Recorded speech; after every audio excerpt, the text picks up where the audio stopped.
All right, hey guys, here we are, hole number 9. Take a look at this one. Now, what I like to do here, I like to just go up to this right-hand side. I would imagine we can probably go relatively full here. I typically go about 4 rings, so I'm thinking somewhere around here. May just back off of this just a touch, kind of work on precision. I wouldn't imagine that this is going to roll out too far either way. I'd like to get it down there as far as I can, if at all possible. As I mentioned, I do imagine that it'll stay, like even if I would have went full throttle there, it'll probably still stay short. The longer you can get it, the better. But at the same time, you need to ensure the fairway. The biggest thing that you can do wrong is drive that in the rough. You drive it in the rough, you're not getting to the green.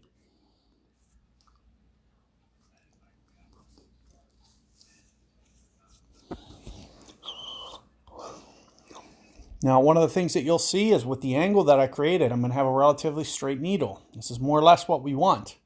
So you can see my opponent trying to force it over to the right. In my opinion, no real need to do this. But if I was going to do it, I would do it with a hook slice. So you can see he's not trying to hook slice. Well, at least he's not trying to yet. I would imagine that means he's going to slip over into the rough. He's not going to be able to get this over right enough without, some real luck. I mean, this is going to have to land like right on the rough edge. A little too risky for me. So I'd imagine this is probably slipping through the rough. And you can see how far it's actually rolling down there. You really need a lot of curl there. So hook slice would have been the way to go if you were going to try that.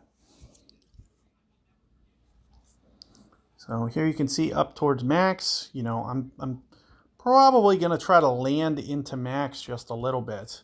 It's a lot easier shot if I'm to land up here.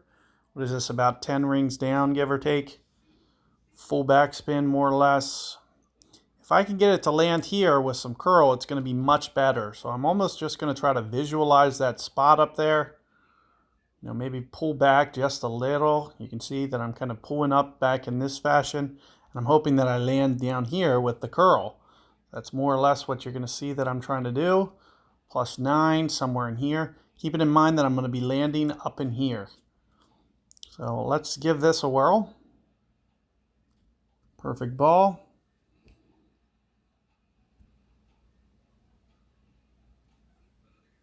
And sure enough, right towards the hole, just a little bit light on the curl. But all in all, not a bad effort. You can see that's more or less what you're going to want to try to do.